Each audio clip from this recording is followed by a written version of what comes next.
So I just got off a conversation with Justin Caffrey.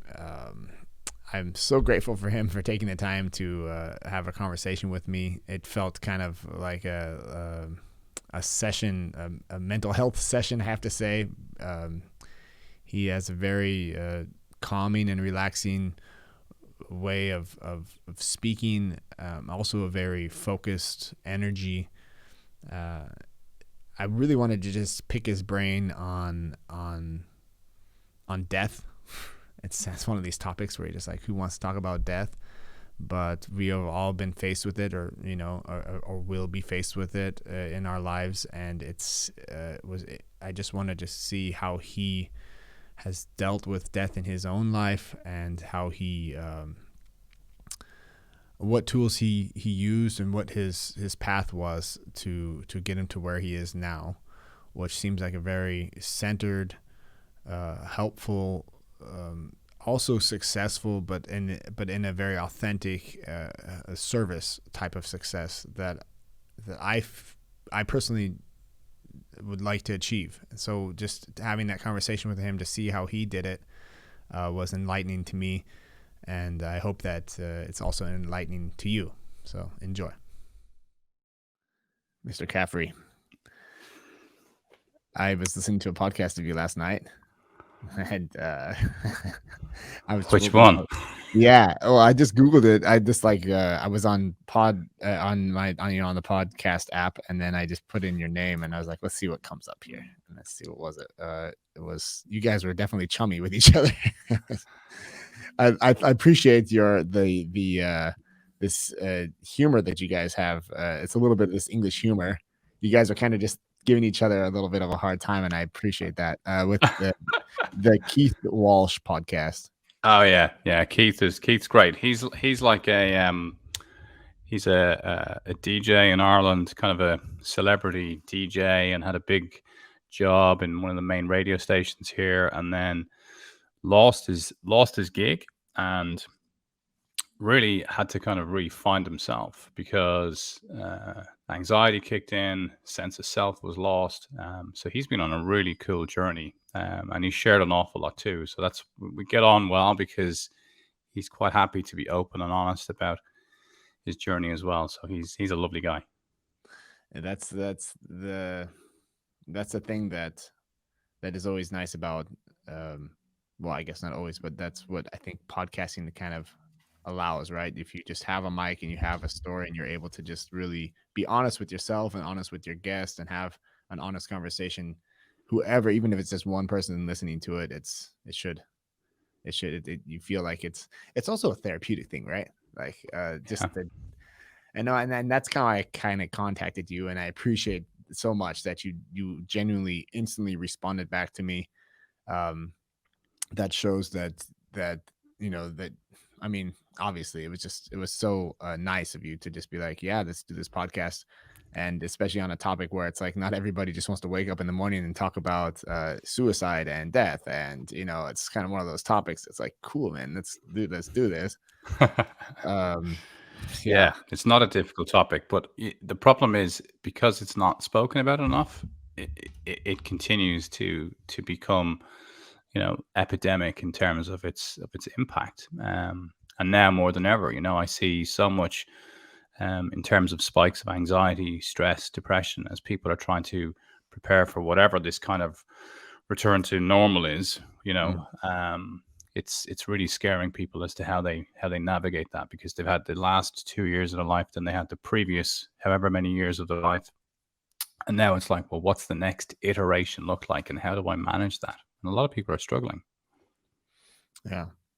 I'm in on that boat. I mean, just the whole process from the beginning of the pandemic. I was lucky, I think, to have found this Wim Hof breathing. And I know that you talk a lot about this vagus nerve, and so I kind of got onto that. How do you tap into that, Eric? Can you zoom me out just a little bit, because I feel like like not on the camera itself, like on the physical camera. Thanks. When you talk about the vagus nerve, can you explain to me how you work with that with your? There we go. Thank you. Thanks.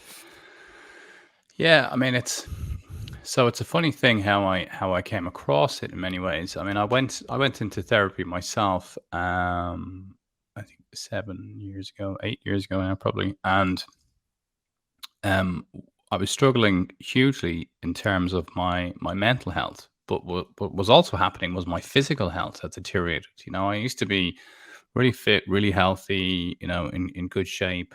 Um, but after the death of my son and my mental health started to deteriorate, I wasn't paying attention to the deterioration. So what happens in terms of our neurological development, and some which we understand from neuroscience in the last 20 years, which I became such a big fan of and studied, but the body wants to tell you that there's something here for you to pay attention to, and it will ask you to slow down. So it will introduce, pains and aches. It might be sore throats. If you're not paying attention to that, maybe you start to get a skin rash. Maybe you get something autoimmune like eczema or something appearing outside.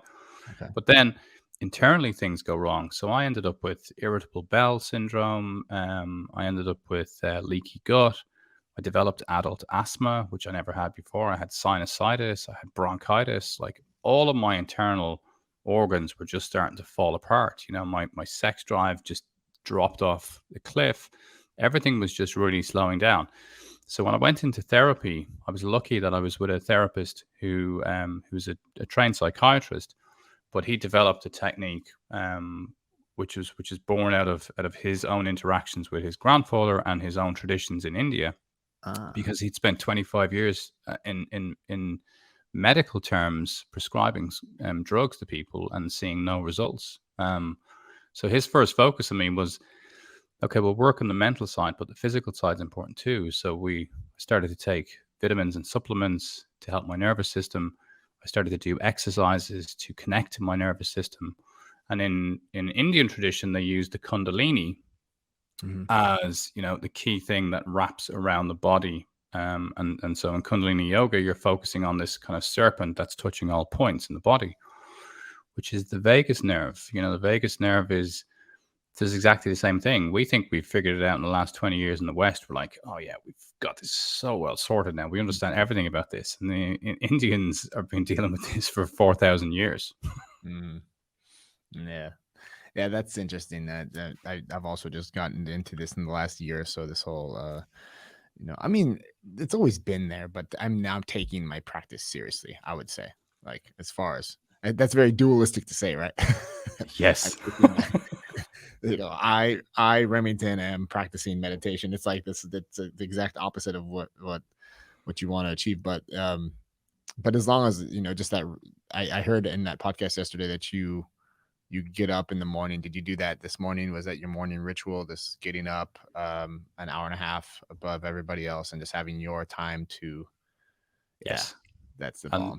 Today, because it's Wednesday, I also offer mindful walking and some Shinrin Yoku, which is forest bathing, but nature bathing.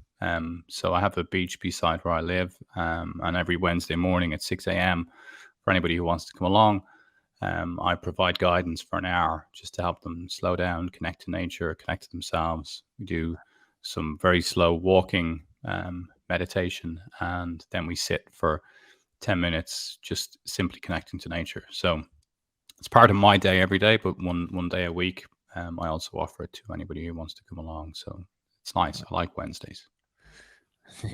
Yeah. And you did this, and you went to Japan, and you did this. It seems similar. It's what's it called exactly? I don't want to pronounce it incorrectly. So it's forest bathing, and in Japanese, it's called Shinrin Yoku, which just literally means forest bathing. Right. Okay. But it's a tradition that goes back many years in Japanese culture, and particularly going back to Shintoism, which is the main kind of religious, and Shintoism isn't really religion, it's more of a spiritual path, but it's the main spiritual belief in Japan. And Shintoism is really about the human connection to nature, and the connection in the fact that implicitly we're nature and everything around us is nature. And I went to Japan to train with Yamabushi monks, who practice Shigendo. And Shigendo is a mix of Shintoism and Buddhism that goes back 1500 years. So that's kind of my spiritual path that I continue to walk on to this day. Yeah. So ever since then, that's something that you just kept with you. It was. Yeah, absolutely. And it's, it's funny, but there's I listened to a podcast a few weeks ago, and a famous Shigendo Japanese master was speaking on this podcast, and he was asked, "Is there anything else in the rest of the world that's comparable to Shigendo?" And the interviewer said, like, another religion or another spiritual approach, and the master said, no, nothing at all. They're about to go on to another question, and he says, "Oh, actually, well, there is one thing." He said, Celtic mysticism from Ireland is actually quite similar to Shigendo. So we have a very good history here in terms of mysticism and shamanism, which is nothing kind of black magic type thing, just simply connecting to nature and being with nature. So it was quite interesting to hear that there's a similarity here. So often you go to foreign lands to seek what you want to find, and actually it's right under your toes. Yeah, and it's true. Like every time I get out, even with especially with kids, we have 3, and it's like we get out there and we're out in the forest and we're doing something. Everyone just finds that everyone comes down out of this almost like a toxic environment. My wife says in the living room on Saturday morning, if we're just kind of lounging around too much and we're not really getting outside, if it's a little rainy, the weather, it's it's similar here in northern Germany where we're at, Baltic area. It's like it gets to this depressive mood kind of, and it's rainy all the time, even in the summer, and it's like, oh, let's just stay inside and watch Netflix all day. And it's like just get out either way, and just to train yourself to I guess the first moment is like, I don't really want, well, now I see it in your eyes, like you're way beyond that. But for someone that hasn't done it before, it's like to go outside and to take that step. It always takes it takes a little bit of extra. I should just fight my internal urge to just stay comfortable in my house somehow. Well, I have that every single day. Okay. So that's good to hear. Yeah. Okay. Honestly, I have it because the thing is, when you study the neuroscience of the human being, and you understand our predisposition is preservation and survival. So all that we're pre-programmed to do is to seek shelter, feed ourselves, and procreate, right? So when we wake up in the morning, that's all the body looks for. And it doesn't want to push itself into unusual experiences, because then it thinks that might be a threat to our life. So everything that your autonomic nervous system interacts with it either says, is this a threat to my life, or is it okay? So even like being uncomfortable about getting out of bed and going for a walk in nature, your autonomic nervous system thinks, no, you're better off just staying here. And that's when you end up then getting caught in kind of self-talk and negative behaviors. So I'm Remington, I'm completely there every day. I mean, my routine is so important to me, and I devote this kind of first 90 minutes to 2 hours of my day to myself. But I always meet myself in the morning thinking, oh, today I feel okay. But I only stay feeling okay because I continue to nurture and take care of myself.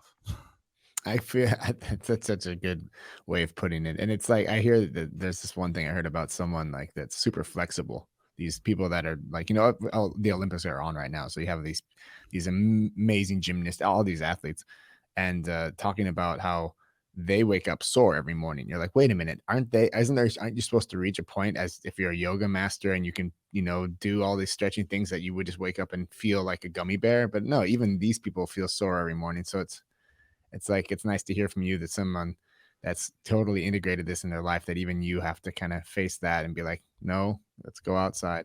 And it's almost for me like kind of like a like a plant.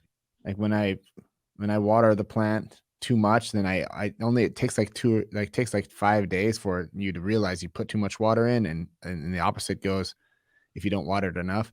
It doesn't show right away, but it takes like 3 or 4 or 5, 6, 7, 8 days, and you're like, oh, I've neglected this plant.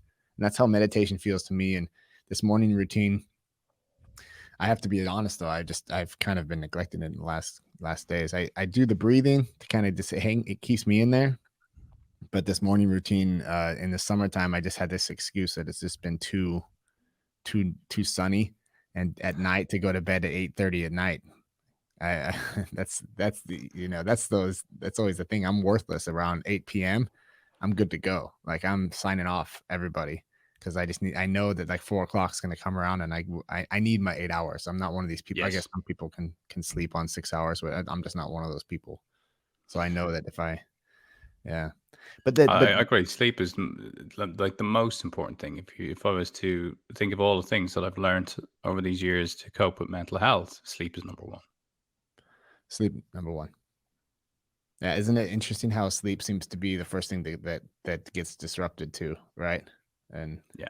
And when people come to me and they say, "Oh, I have insomnia," I think, well, okay, let's sit down and find out what you really have. Insomnia is here because there's something else that you haven't dealt with. yeah. So insomnia is a byproduct of you not being able to focus or manage whatever else is really going on in terms of your own mental health. So sleep is so important because once sleep starts to fall by the wayside, then the body starts to struggle in so many other ways, both mentally and physically. And uh, it's so interesting that you went into this neurological area too. Like I just started myself like a beginning course at like an online Harvard beginning course, and that's just like so beginner. That's talking about the just basically the neuron and how you the electrical charge is measured outside of the cell wall, like the relativity of like how they measure it. So I'm at the very, very basics, but something about it, like it seems like it's maybe you can kind of kindle my my my wanting to go into this area a little bit because it seems like it's a lot to learn. And you started out in the later age and you went into this whole neurological field. Where did you go? How did you navigate that education? Well, I suppose like the funny thing is what I learned in terms of my most important teachings came from Dr. Pradeep Chadha, who was the psychiatrist whose care I was in. And what he taught me was nothing to do with medicine or his background in that regard. It was all about his philosophies and his approach to, getting close to our pain and being with it, and then noticing that it loses its power and it dissipates. Um, and Pradeep always would say to me, "Well, that's it. That's all you need to know." And for me, I've come from a financial services background. I'm a certified investment fund director. I've built multiple companies in complex investment markets, so I understand the value of people in the West look to understand things in a more bite-sized approach, but they also want to know the kind of mechanical makeup of what they're doing and why they're doing it. From an Eastern perspective, that's kind of alien. They just go, "Well, why do you want to know? Just do it, and you'll feel better, and then you'll Mm, be okay." mm, So it kind of drew me to the idea of thinking, well, okay, why don't I study this so that I can translate it into both languages, a scientific language so people can understand it, and I can point to research and simple practical tips as how they can manage things within their own nervous systems, but then also keeping true to the nature of the Eastern philosophies and the approach, whether that's what I learned through Shigendo or through my teachings with Pradeep. So it's bringing the two together so that it's easy for the audience to discern and people can take it from both sides. Like on my YouTube videos, if you look at my comments, some people just find the spiritual resonance, and some people find the neurological breakdown and are so happy that they now understand what's happening inside their parasympathetic response to their autonomic nervous system.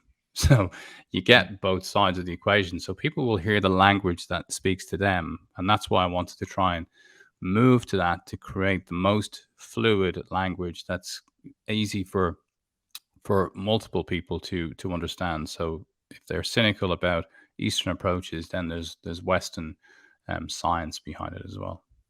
Yeah, that makes sense. I go both ways. It depends, I guess, on my mood as someone that would consume that. But uh, Yeah. So how long? I guess how long? I don't know if that's really you were. I feel kind of bad making you tell your story. Like just if you want to hear your story, it's like just check out like there's so many like the podcast last night. Like I listened to it and I was like, I'm not gonna make him rehash that all again. It just seems like you know No, it's a honestly, I don't mind. I mean, the thing is, for when I speak on podcasts, for me, what's really important is the one person who needs to hear it. mm, There's always somebody who needs to hear it, and that's what's important to me. It's this. We've got this great opportunity now to share, free resources to help people who are struggling, and to find something that resonates with them. So no, don't worry, man. I'm happy to talk about whatever you wanna cover. yeah, okay.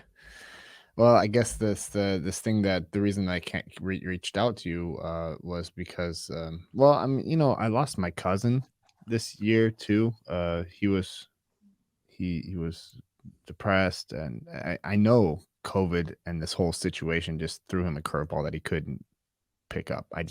We all know that in our stomachs, like God, it doesn't matter how it happened or what happened, but you just know he's just one of these cases where he needed a break, and right at the moment when he needed a break, he got fired from his job because whatever, and then he fell on the wayside. And even like his brothers, my other cousins that are really close to him weren't able to help him. And then you have my aunt and my uncle. It's just like, come on, no chance of and I'm so far away, so it's like, okay, this is even having this podcast and having this conversation, I know they're going to see this, so this is like a way of me for even to like having like some type of connection to the situation, because it's you know so there's all these like layers of how do you deal with that. And I remember like remember that Eric, like he would come in the studio here and I made like a rap song for him or something like and my wife was like, what are you trying to do here? And it was just like some thing that I never even released it. I never like put it out at all. It was just me like yelling into the microphone, trying to talk to him in some way because I didn't have a chance to like say goodbye to him. And there was this whole thing, and it took like my wife like 2 or 3 weeks. She's like, what are you doing? You still like, because I was trying to practice it and perfect it, and it was just somehow just and after a while I realized that's what that was. But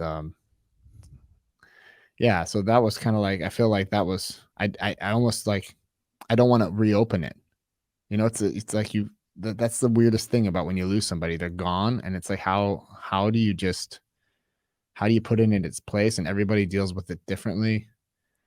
And then how do I go there and be there for people that I can't physically be there for? Because I think in these situations, like you can only really go over to the house and just make them dinner, or you can only really physically be there, and you don't the words and the idea of saying, if you need me, give me a call, that just puts the burden back on them.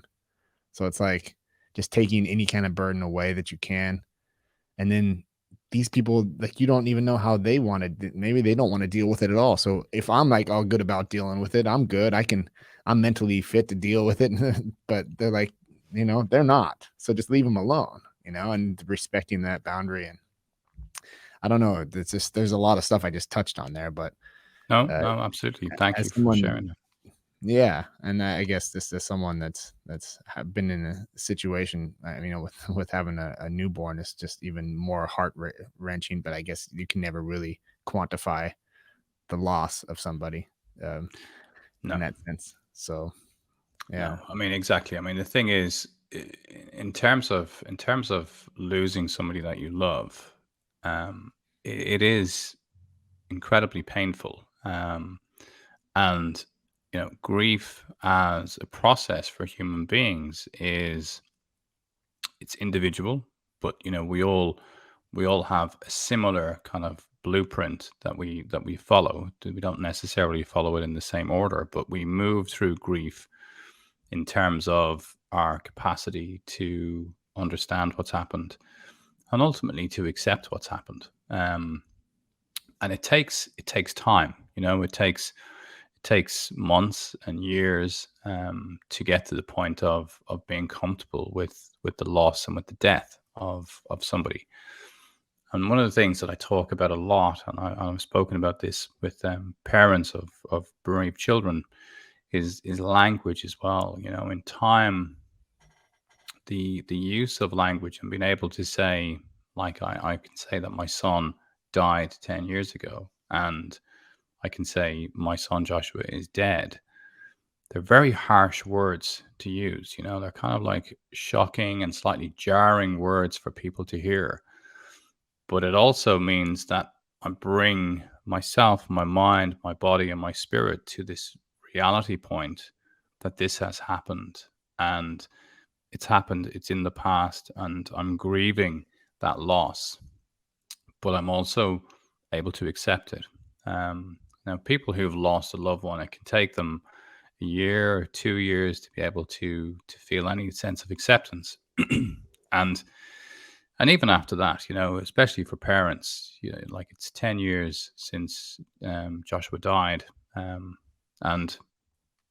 there's not a day that goes by that you don't think about him, but you're also able to start to realize within the first year or two that you have a responsibility to yourself. And I think what helps people initially is their responsibility to other people, but the true capacity to get past grief is responsibility to yourself, which goes back to the routine, connecting to nature, finding some understanding of meditation or mindfulness, or slowing down even, and just being able to allow your body and mind to process what's happening.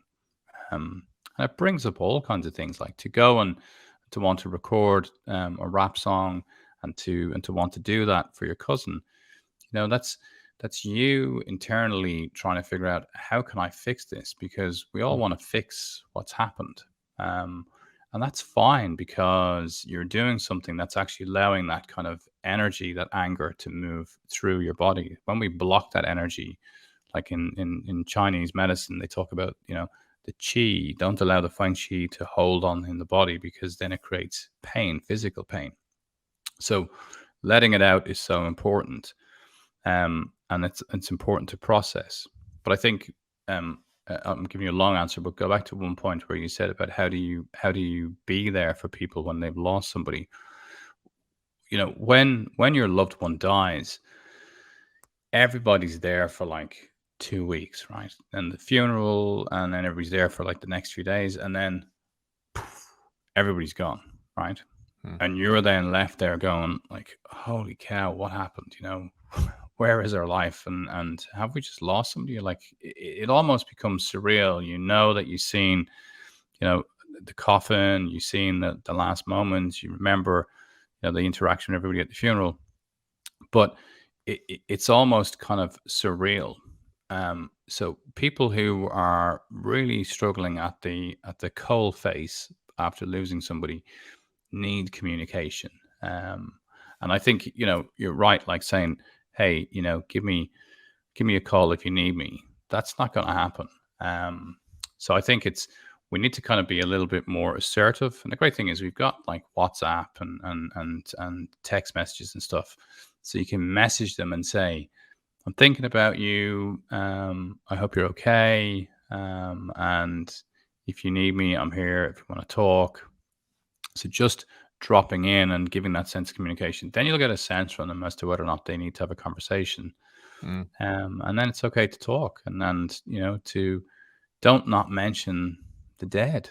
Like people don't talk to me about Joshua because they're like, oh God, how do I talk about his dead kid? Well, I want to talk about him because I loved him. He was massively impactful in our life. And he wasn't a monster. He was a beautiful little kid who died. Yeah. But we get caught in this kind of don't talk about dead people conversation. And we have to bring it up because these people are beautiful and rich. And, for your cousin to get to the point of suicide with mental health. And I was there. I was right at suicidal ideation myself before I went to therapy. It's an impossible thing for us to understand. And even when I reflect back on how I felt at that time planning my own suicide, it's beyond words to feel that I'm the same person now. But when you get into that darkest of spaces and you feel like there is nothing else that's going to help you. And it's not because you're not loved. It's not because you don't have support of people around you and your friends and your family. It's because you've lost that connection to yourself.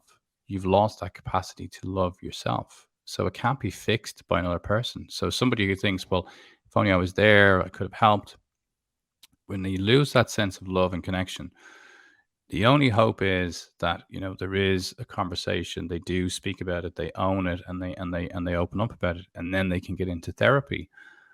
But if they don't speak to it and they don't want to talk about it, nobody can save them. Somebody once said to me before, the most important thing to learn in life is that nobody's coming to save you.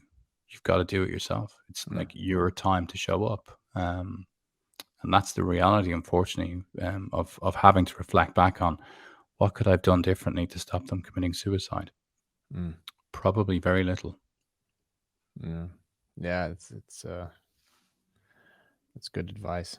I remember that the communications, trying to like, even sitting there with like the cursor on my phone, like, what do I even write to my, what could you possibly write in that moment, but yeah, and it's true that we have this fear of bringing up the dead, for sure. Like, even talking to you now, like, I was like, I didn't even want to like bring it up to you, it's like, God, that's it, and it's like there's so many. I mean, first off, like, I'm afraid of my own mortality in some sense, right? And just even facing that on my own level, like, kind of knowing that I'm not going to be around here forever, or what would there. I did a meditation, like, about 6 months ago. It was like a stoic meditation where you're supposed to visualize like losing a family member or losing a wife or something like that, like, and just trying. And I remember getting out of the sauna, going over to my kids and like giving them all a hug, because it was just such a moment. And she's like, what, again, my wife is always like this perfect mirror, like, what are you doing, but the amount of the level of gratitude in that moment was just, it was nothing that you could fake. It was so tangible, I guess. But I don't know, just I like, again, I'm just so appreciative of you being able to get online with me and talk with me about that. And you know it's just something that's just life. It's like, Yeah, it is. And, within the Stoic meditations and understanding and connecting to our own vulnerabilities, the reality that, we're all dying, right? It's just a question of time, but we're all dying. It's a ticking bomb.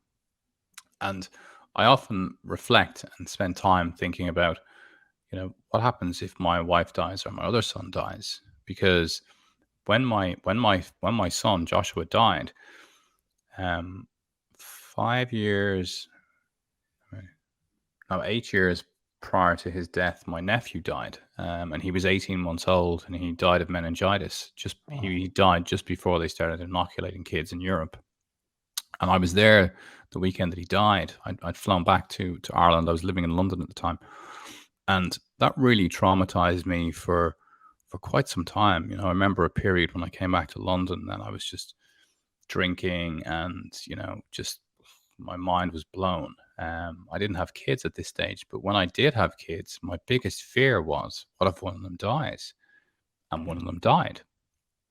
And part of my own self-healing and coming to terms with that reality was also to accept that, highly unlikely, but my other son could die, my wife could die, young. They're all going to die, obviously. But the reality is that as we move into that really uncomfortable place and space, we have to also start to understand and realize that the nature of our relationships needs to be interdependent and not dependent. If we become dependent, then the pain is just too much when we think about what can happen. So it's an interdependent relationship. Is I'm here for them, they're here for me, but ultimately I have to manage myself. I have to take care of myself.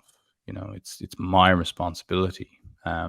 So, those types of stoic meditations are really quite powerful, and it's fantastic to feel this great sense of gratitude, because we take for granted that our kids are around forever.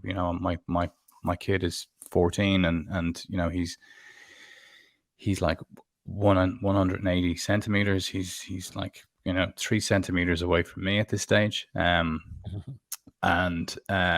he's going to be a man soon, and he looks like a man already.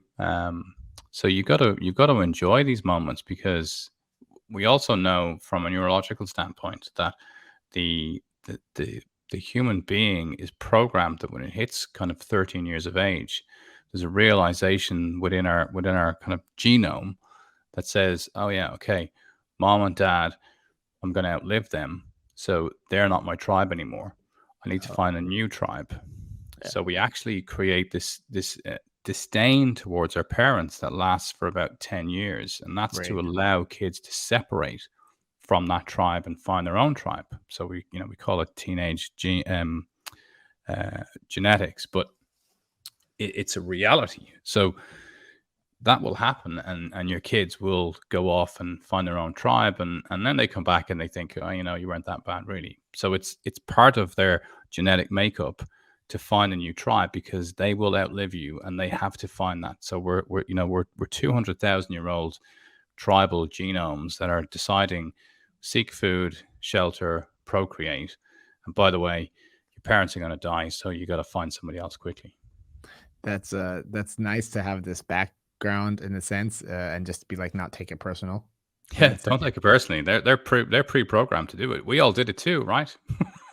Yeah, and the word disdain is too. It's just like literally like I just called him. I just would say I was an asshole to the people around me, and I just knew everything better. It's like this whole Yeah, like basically I was 25, 26 already in my mind, even though I was 16 or something. And yeah.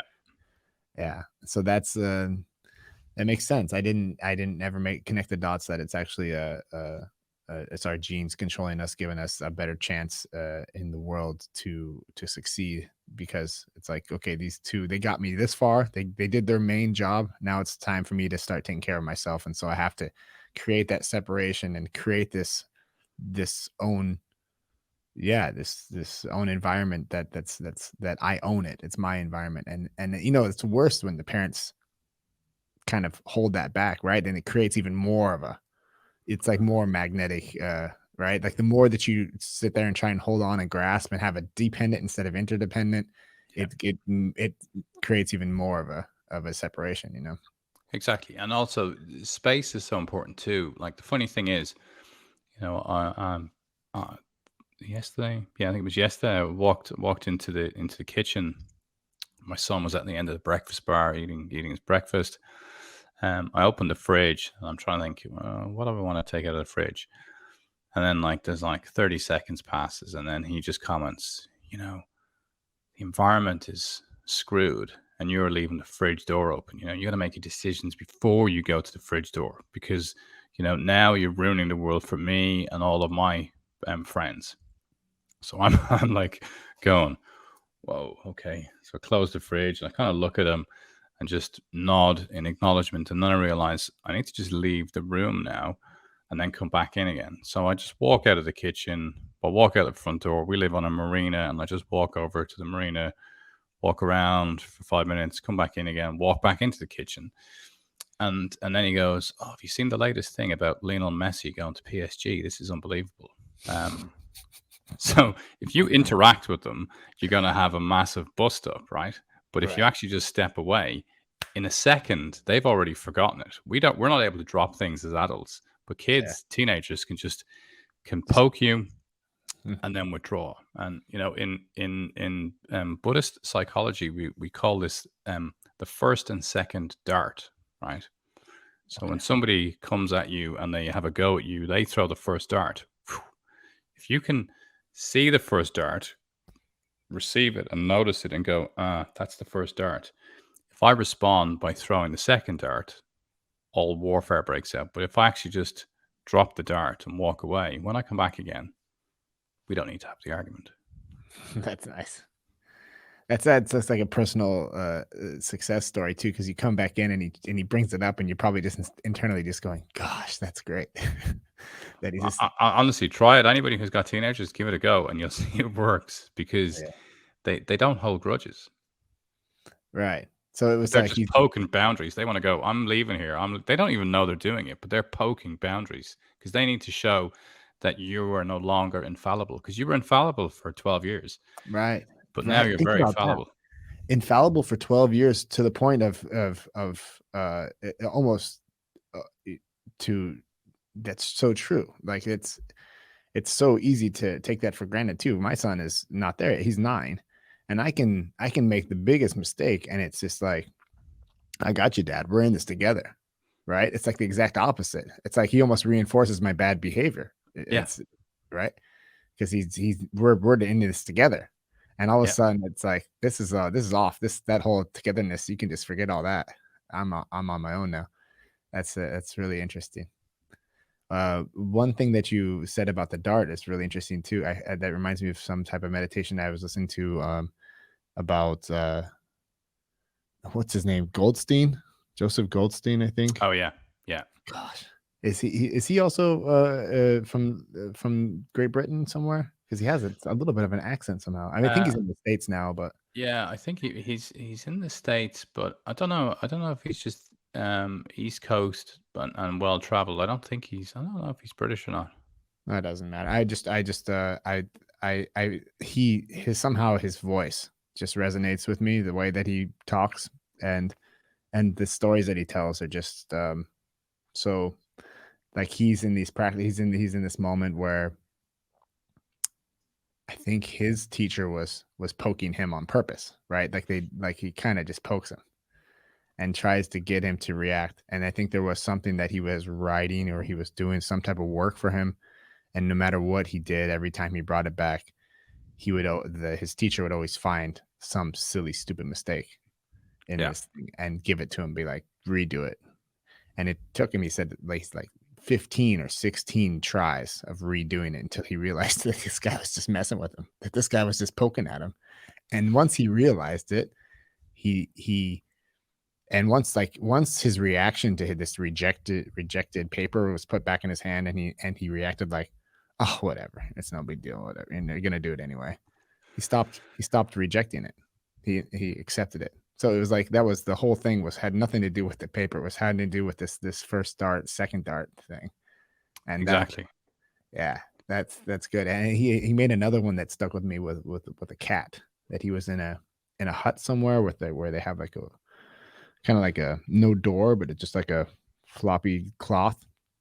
And so he goes down into his hut, and he goes to meditate, and the cat came in because there's no door that can block this cat from coming in. So he takes the cat off his lap and puts the cat outside and goes back to his meditation. The cat comes back in and sits on his lap, and he's like, so he does that. And he said that again there. He did it like at least 10 or 15 times until he's just like, oh, whatever, man. Then just, okay, cat, I'm doing the meditation. We're doing it together. And the cat got up and walked away. Like, it Mm, sensed this acceptance of of of the situation, and the cat's like, oh, well, I'm not, I guess it's not working for me anymore, because he can feel what is that? There's like this energy, or there's some type of chemical reaction or something that this cat was feeding off of the whole time and wanted to play, and that was his game. And as soon as the game was no longer there, the cat's like, oh, okay, peace out. I'm gonna go catch a bird or something. yeah, and I think we all give off an energy, and animals are incredible. I have two golden retrievers, and when I Hmm. meditate, they just know, and they're just like poof, drop to the ground. But Yeah. I think the idea of frustration in meditation. I remember once being in a session with one of my teachers, and we were talking about. He was saying, "Oh, how did you get on yesterday?" And I said, "Oh, yeah, it was okay, but there's a construction work going on outside our house, and I was trying to meditate, and the noise of the construction was just incredible." And he's an Indian master, and he just said to me, "You'll get better at it when you learn to meditate to the sound of the construction noise." Mm. And it's that bringing in everything that's there, like even the irritations, the difficulty, the cat that's moving around, the noise of construction, and being with it and finding a capacity to sit with even the most difficult of things, you notice that as you sit with them and you no longer try and interact with them, that you settle. But it's also then learning to unlearn this need to be perfect, which is, very much, I think, the Joseph Goldstein lesson there with his teacher. And when I was training in Japan, and I was doing master training with the Yamabushi, so you go on this like 5-day kind of grueling pilgrimage where you have no food, you have no idea of time. They take your watch, they take your phone. You have to wear all these traditional Japanese death robes. So you're dressed to die. Oh, that's what those are. That's why they're white. Yeah, they're death robes. Nice. Yeah. So the Yamabushi wear death robes. So they're always happy to die, always ready. And the Yamabushi is connected to the samurai lineage. So it's about acceptance of death. And then, the reemergence from the sacred mountains with an understanding that life is to be appreciated. But I remember a couple of things on that. One was every day you have to get dressed and put on all of these clothing, and it's so complicated to put it all on. Yeah. And I'd be struggling with it. And Master Hoshino, who was leading us, who's like 76 years of age, this incredibly agile, fit guy, because we would be hiking for 8 hours up mountains. But he would literally be like so annoyed at you because you can't get your stuff on, right? You're not allowed to speak, so there's no communication, we're allowed eye contact, but you feel that somebody's like looking at you and he's grunting and pointing, and you're like, oh man, the pressure to do this. Like at any moment you could just, jack it all in and leave. Yeah. But you're under that sense of pressure. But I remember on the 5 days, which was really, really hard and really grueling physically, no food, no contact with each other. We're not allowed to look at each other. If anybody falls in a mountain, you're not allowed to pick them up. You have to leave them there. They have to do their own thing, right? So this is all about nobody coming to save you. You've got to take care of yourself. Okay. So we're on the 5th day and we're coming down the mountain. We've on the back end of a typhoon. There's water torrents pouring down the mountain. And then in an hour's time, I know I'm going to have my first meal for 5 days. And we're going to be able to talk about our experiences because we encountered some incredible things during those 5 days. But all the way through, all of our focus is pay attention. So the whole focus when we're training with them is you must keep paying attention to yourself, because if you don't, you're in treacherous environments. You can fall off cliffs. You can fall off, into lakes. It's, you sign multiple disclaimers. When the Japanese make you sign a disclaimer, it's not like the US where everything's disclaimed. The Japanese tell you might die. You probably might die, right? You arrive there and you go, oh, okay, these are real disclaimers. Right. But I'm coming down the mountain and I'm descending with the rest of the team, and there's 8 of us coming down, and we're moving quite quickly through this kind of water torrent, coming off the 3rd highest mountain in Japan. And there's an hour to go. My lunch is in my head, and I literally think to myself, I'm doing really well here. And as I had that thought, I put my foot into a hole that was concealed by the water torrent, and it was about, probably 4 foot deep. Oh. So I went right into it. My right leg went right into it, and I hit my head smack onto the rock in front. And as I did that, the water torrent was so horrendous that I was then trapped, and I was kind of being waterboarded by the mountain water. I couldn't catch my breath, and the water kept pouring in. And all I could see in the corner of my eye was all of the Yamabushi troop running past me, because nobody's allowed to look at me and nobody's allowed to help me. So they all run past me, and I'm like choking with water. Don't know if I've broken my leg. My head is hurting. There's blood coming down from my eye, and I'm trying to pull myself out of this hole. So I get out of the hole. You've seen all the gear that we wear, the Yamabushi. So you have all these wraps around you. So I realized I've got to use these to kind of tie up my ankle, which is all bust up. My knee is bust up, and descend down the mountain, which they're waiting for me to go back and conclude and have our lunch. But it was a great moment to realize that, within those 5 days, I thought suddenly I'd mastered it. And, the lesson is, don't think you can master life, because you can't. It's something's always going to come around the corner and bite you. And that certainly did. But the rule and the most important thing is pay attention to your life. Pay attention to, well, like, if you're feeling low, if you're feeling miserable, pay attention. What's going on? How's your nutrition?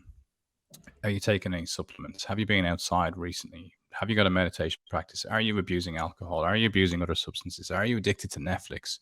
If you just pay attention to yourself, everything that you need will become clear. And that was the lesson that day, which I failed to do. Man, it's funny. It's like an instant, like the moment, right? Just, it's like, okay, and here's the hole. This is perfectly placed in that moment for you to step in. Gosh. Yeah. And it's a crazy fact to know that that they're all there, but you're in that on your own. So it's the whole idea of the training is that you're basically alone on that mountain.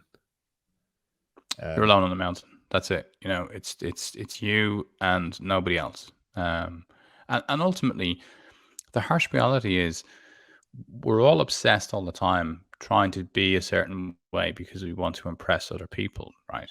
But in reality, nobody really pays that much attention to us anyway, because everybody else is also obsessed about how they're going to impress other people. So we're, billions of people all milling around thinking how we can impress each other and not paying attention to ourselves.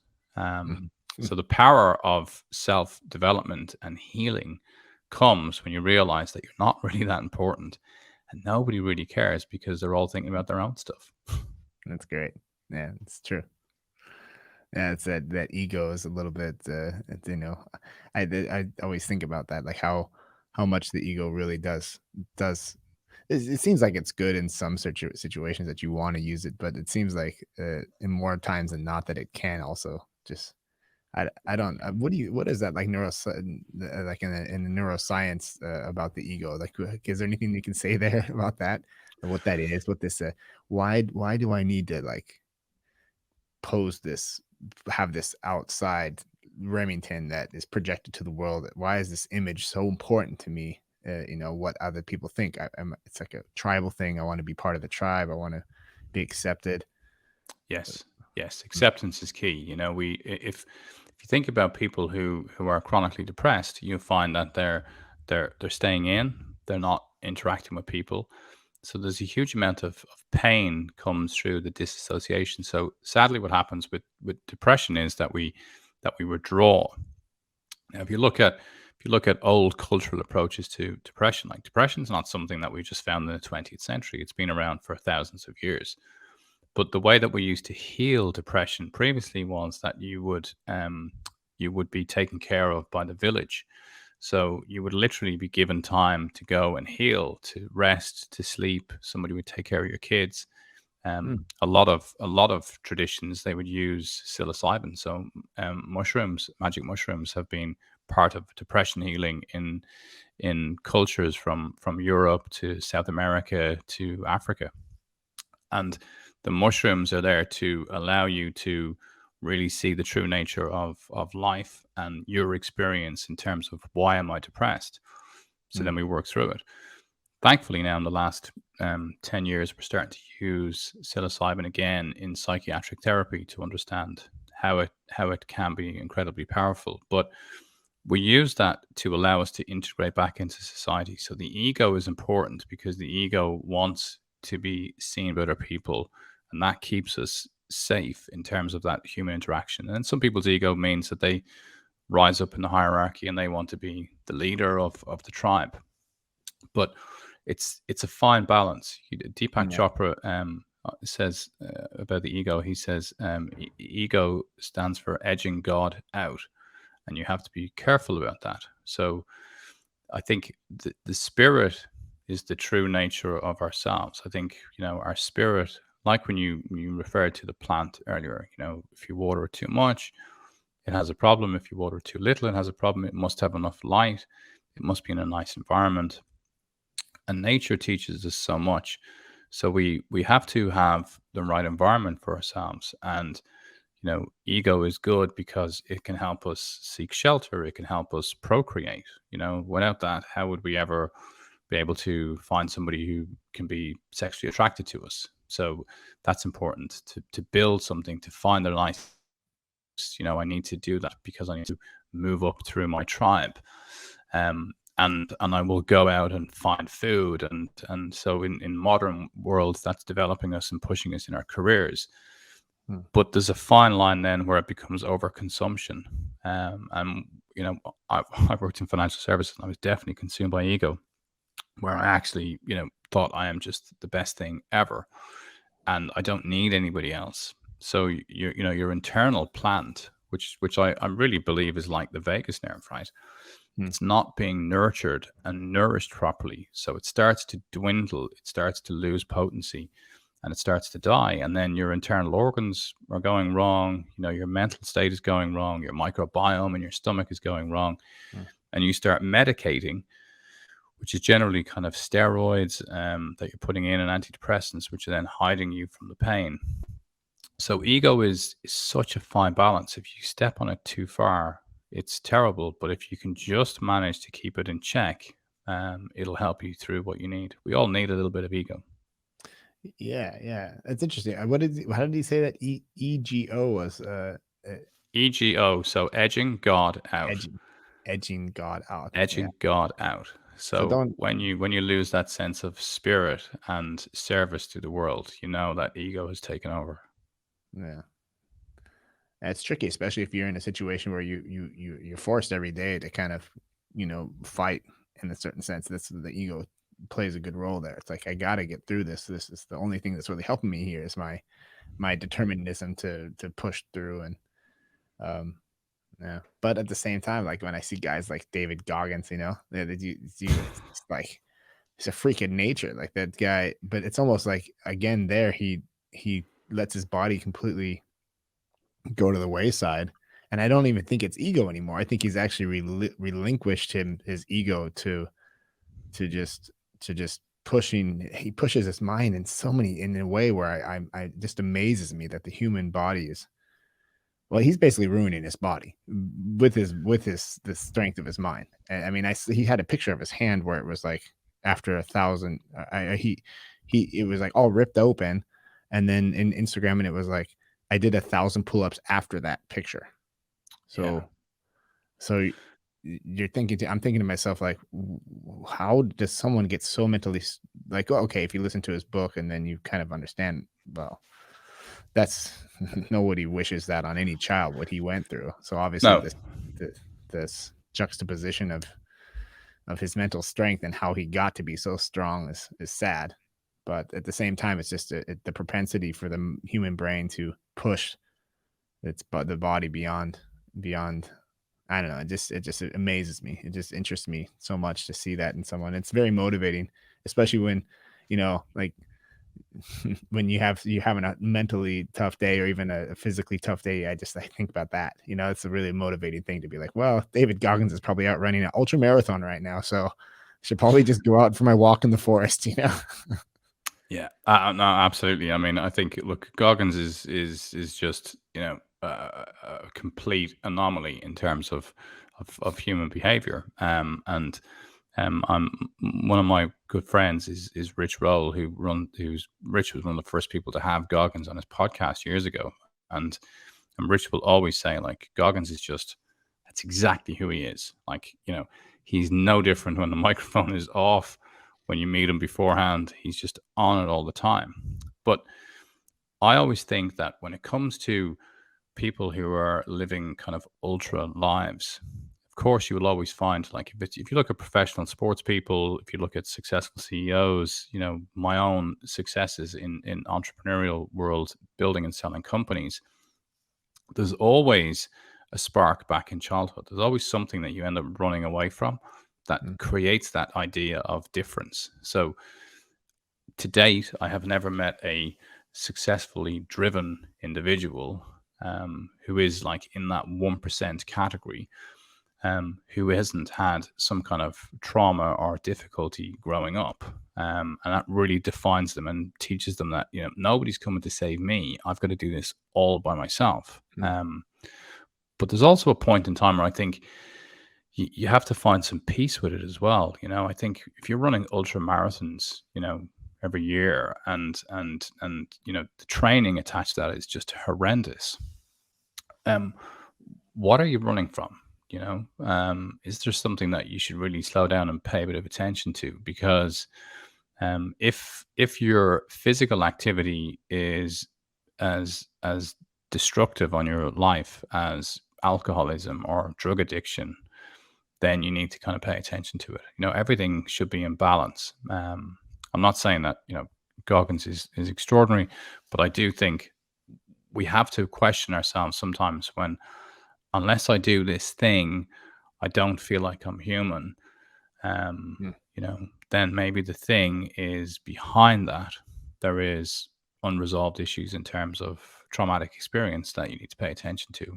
And then you can still enjoy these things, but be careful that you're not doing something to hide from a reality that you need to face into, because that's where you'll best heal your mental and physical health.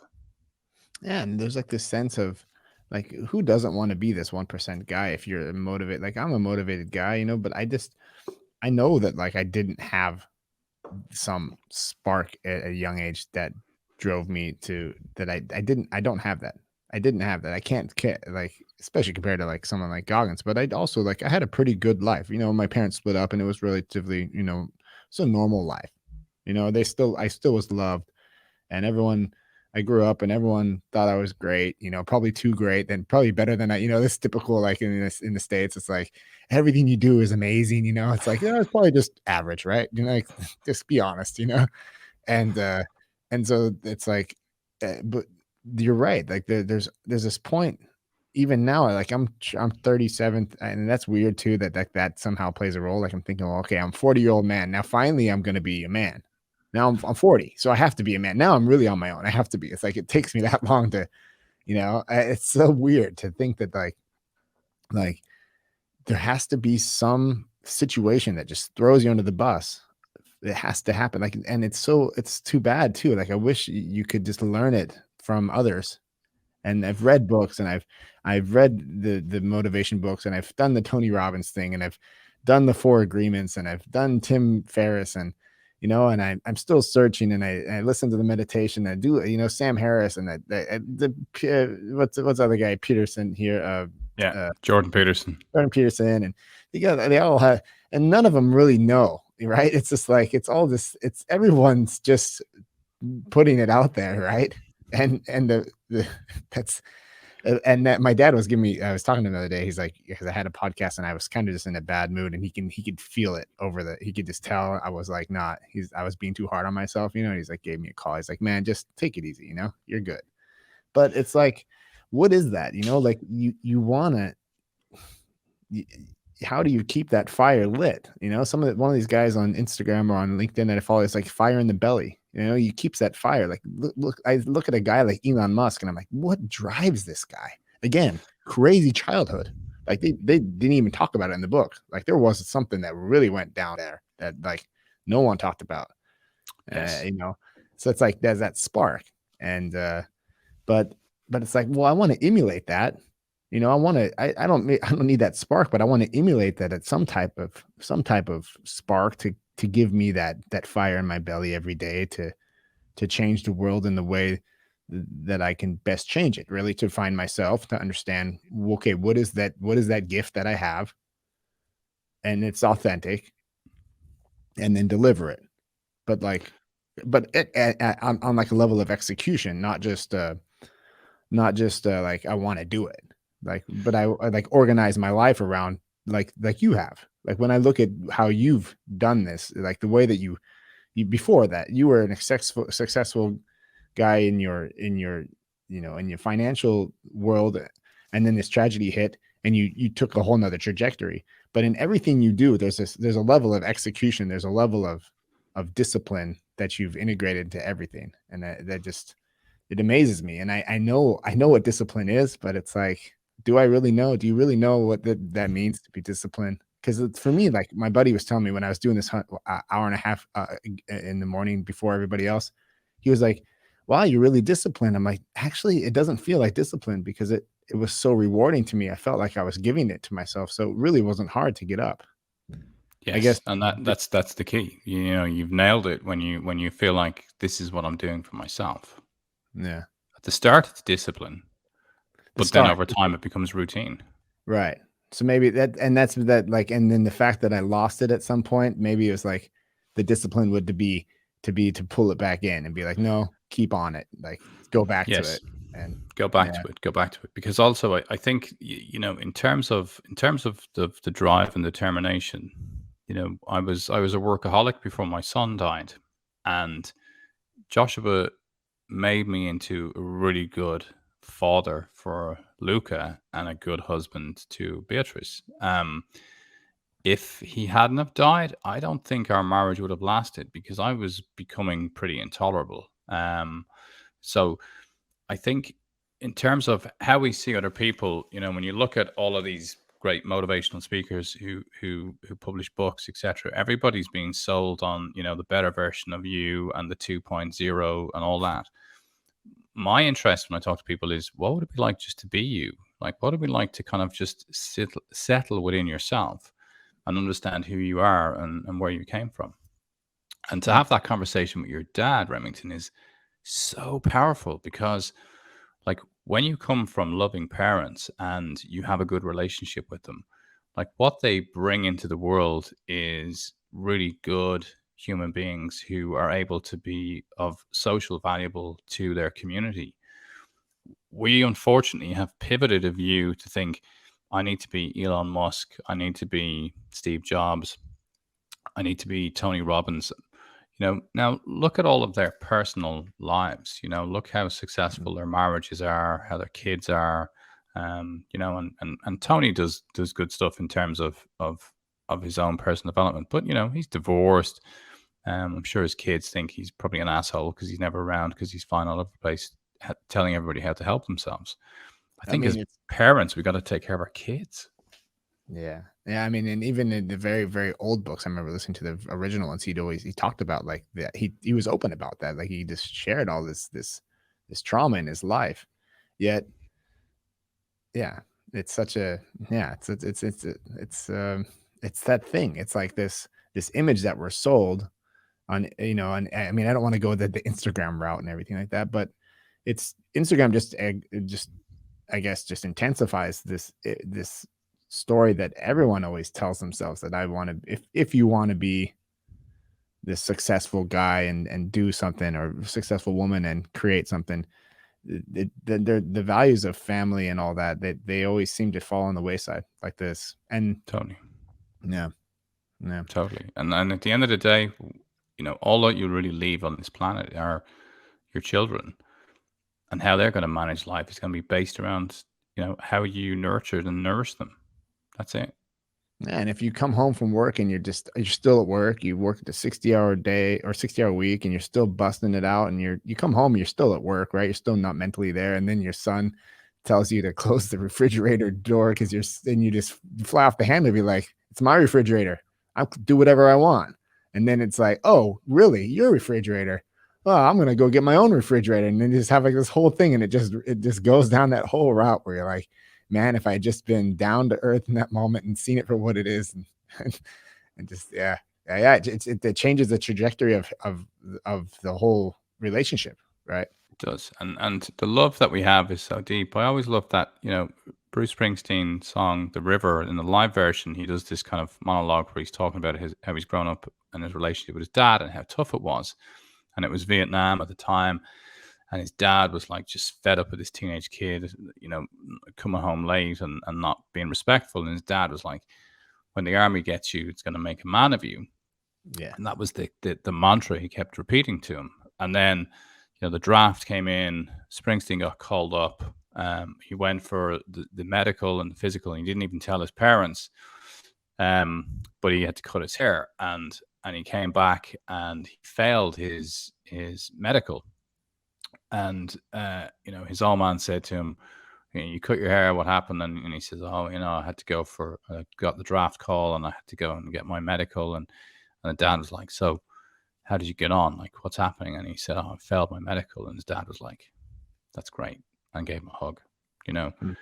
That's the real core of our relationship with our kids is love. And if we try and tell them that we want them to be a certain thing or do a certain thing, or you need to go and study this in college, or you need to be that type of person, we're just feeding into that algorithm that they've already got, that, you're a bit of an asshole and I need to get out of this house. Whereas if you give them space and allow them to just develop into who they need to be and love them, they'll be all right.